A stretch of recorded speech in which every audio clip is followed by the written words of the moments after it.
नमस्कार, मैं हूं आपके साथ जावेद अली और हम आज पहुंचे हैं बदायूं जिले के उज्जैनी क्षेत्र में, जहां पर आज हमारे साथ जो शख्सियत मौजूद है, शायद मुझे लगता है कि उन्हें किसी तरह के इंट्रोडक्शन की या परिचय की जरूरत नहीं है, क्योंकि हम और आप ही नहीं बल्कि क्षेत्र के साथ साथ तमाम जो जिले हैं या बदायूं जिला है, बच्चा बच्चा उन शख्सियत को आसानी से जानता है, पहचानता है। जी हाँ, हमारे साथ मौजूद हैं बीजेपी के पूर्व मंत्री विमल कृष्ण अग्रवाल जी और सीधे उनसे बातचीत करेंगे। तमाम मुद्दों पर बातचीत होगी, निष्पक्ष बातचीत होगी। सर, सबसे पहले स्वागत है आपका। सर, चूंकि 9 सीटों पर उत्तर प्रदेश में उपचुनाव होना है, 20 तारीख को ये चुनाव है और तमाम जो चाहे सत्ता पक्ष हो, बीजेपी हो या विपक्षी पार्टियां हो, ताल ठोकती हुई मैदान में नजर आ रही हैं। तमाम पार्टियां जनसभाएं कर रही हैं और उन सीटों पर पहुंच रही हैं जनता को लुभाने के लिए। लेकिन ऐसे में जो विपक्ष है वो कहीं ना कहीं बीजेपी पर करारी शिकस्त करते हुए कहता हुआ नजर आ रहा है कि इस बार हम बीजेपी का उपचुनाव में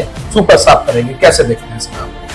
देखिए, सबसे पहले मैं कहना चाहूंगा कि विपक्ष के पास कोई मुद्दा नहीं है जी। उत्तर प्रदेश में और देश में माननीय मोदी जी के नेतृत्व में, माननीय योगी जी के नेतृत्व में जितना विकास हुआ है, सबका साथ सबका विकास लेकर जो नीति चले हैं, उसको लेकर आज पूरा प्रदेश और पूरा देश तरक्की के रास्ते पर है। विपक्ष केवल सत्ता हटाने की कोशिश करता है, उसके पास विकास का कोई मुद्दा नहीं है और जनता ने पूरा मन बनाया हुआ। पूरे 9 की 9 विधानसभा सीटें भारतीय जनता पार्टी जीतने जा रही है। विपक्षी लोगों के कभी मंशूबे पूरे नहीं हो पाए।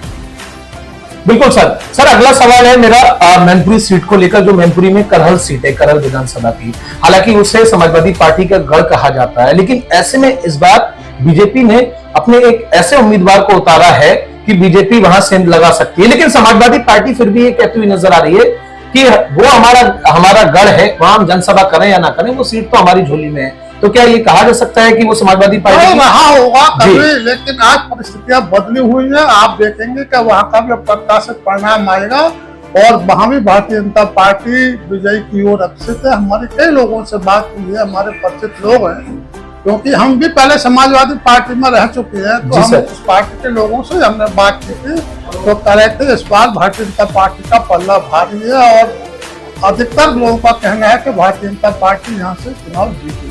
बिल्कुल सर, इसका मतलब सर ये कहना गलत नहीं होगा कि इस बार भारतीय जनता पार्टी यानी बीजेपी उस सीट पर भी सेंध लगाने जा रही है। बिल्कुल। इसके अलावा सर अगला सवाल यह है कि सूबे के मुखिया योगी आदित्यनाथ ने एक नारा चलाया है कि बांटेंगे तो काटेंगे, यानी कि उनका सीधा संदेश है विपक्ष के लिए, अगर आपने बांटने की कोशिश की तो आपके लिए सही संदेश नहीं होगा।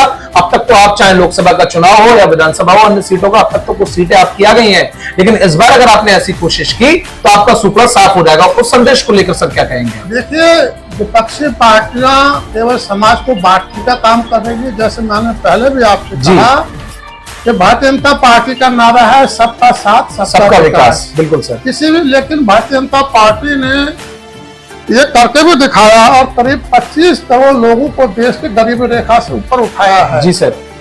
ये आज जो पीडीए की बातें करते हैं, देश में कोई पीडीए की बात नहीं करना चाहिए। सर्व समाज एक है, हम सब हिंदुस्तानी हैं।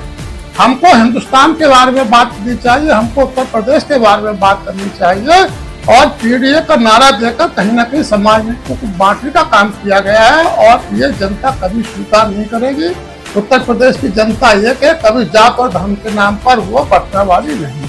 अखिलेश यादव कहते हुए नजर आ रहे हैं कि इस बार जो जनता है, युवा है, वो बहुत समझ चुके हैं और काफी उनके अंदर अब समझ आ चुकी है। बीजेपी तो सिर्फ लोभ लोभावन वादे करती है, उसके अलावा कोई वादे नहीं है। जनता समझदार है, तभी तो मैं कह रहा हूँ जनता समझ के वोट देगी और 9 की 9 सीटें इस बार भारतीय जनता पार्टी जीतने वाली जो चुनाव हो रहे हैं। जनता समझ चुकी है कि विपक्ष के पास कोई एजेंडा नहीं है। वो चाहते हैं योगी को हटाओ, क्यों हटाओ? क्योंकि वो आज गरीबी को काम कर रहे हैं, आज भरपेट भोजन दे रहे हैं, गरीबों को आवास दे रहे हैं, आयुष्मान कार्ड दे रहे हैं, तमाम तरह की किसान सम्मान निधि दे रहे हैं। क्यों हटाए? कौन सा समाज चाहता है कि योगी और मोदी की सरकार को हटाया जाए? सर, आप कहना आप मतलब मैं समझ पा रहा हूँ जो आपने कहा कि विपक्ष का काम है सिर्फ और सिर्फ ढकोसलेबाजी करना, सिर्फ और सिर्फ जो है बंटवारा करना, बांटना और अपने विवादित बयान देना। लेकिन बीजेपी कहीं ना कहीं उच्च स्तर पर और यूं कहे कि धरातल पर काम करती हुई नजर आ रही है। कई सारे मुद्दे आपने आयुष्मान भारतीय जनता पार्टी राष्ट्र में काम करने वाली भारतीय जनता पार्टी के लिए सबसे बड़ा मुद्दा राष्ट्र हित है, उसके लिए अपनी कुर्सी की कोई चिंता नहीं है। जब राष्ट्र हित है तो वहीं सारे विकास के कार्य इसलिए किए जा रहे हैं और पूरे देश और प्रदेश की जनता खुश है। बिल्कुल सर। थोड़ा सा आगे बढ़ लेते हैं। महाराष्ट्र और झारखंड में विधानसभा चुनाव है, लेकिन ऐसे में जो कांग्रेस है, यूं कहें इंडिया गठबंधन है, वो लगातार जनसभाएं वहां करता हुआ नजर आ रहा है और दूसरी तरफ इकलौती बीजेपी बीच में खड़ी हुई है। बीजेपी खड़ी हुई है और ये ताल वहां पर ठोक रही है कि जिस तरह से हमने आपको हरियाणा में पस्त किया, इन दोनों राज्यों में भी हम आपको पस्त करने वाले। कैसे देखते हैं सर आप? देखिए, वहां भी मैंने कहा, झारखंड का आप लोगों का सर्वे आया है, जनता वहां भी मन बना चुकी है, बीजेपी की सरकार वहां भी आ रही है, महाराष्ट्र में भी आने जा रही है। सबसे बड़ी बात जो है, देखिए आज जो अत्याचार हो रहे हैं हिंदुओं के ऊपर, बिल्कुल आप कहते हैं पार्टनर कांटे की बात कही। बिल्कुल सर।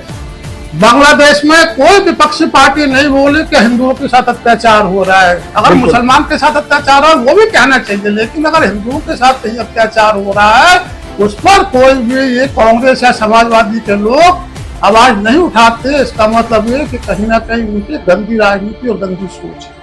बिल्कुल। तो आपका कहने का मतलब है जो विपक्ष है गंदी राजनीति, गंदी सोच की राजनीति कर रहा है। एक आखिरी सवाल सर आपसे करूंगा, काफी महत्वपूर्ण ये सवाल है, क्योंकि आपने विधानसभा चुनाव को लेकर जिक्र किया, जो 9 सीटों पर उपचुनाव होने हैं।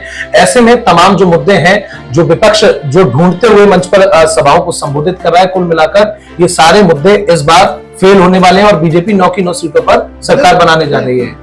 तो ये थे हमारे साथ विमल कृष्ण अग्रवाल जी, पूर्व मंत्री बीजेपी, और इन्होंने साफ तौर पर विधानसभा जो चुनाव 9 सीटों पर होने हैं, उपचुनाव जो होने हैं, उनको लेकर हमारे साथ बातचीत की और उन्होंने बताया कि सिर्फ और सिर्फ जो विपक्ष है वो ढकोसलेबाजी करता हुआ नजर आ रहा है। इसके अलावा बीजेपी 9 की 9 सीटों पर पराजित होने जा रही है, अपना परचम लहराने जा रही है, बीजेपी जीतने जा रही है। बिल्कुल, बीजेपी जो है, माफ कीजिएगा, बीजेपी जीतने जा रही है, अपना परचम लहराने जा रही है। इसके अलावा जो 2 सीटों पर विधानसभा चुनाव होने हैं, महाराष्ट्र और झारखंड में, वहां भी बीजेपी अपना झंडा लहराने जा रही है। कैमरामैन देव पारासर के साथ मैं जावेद अली ओझा।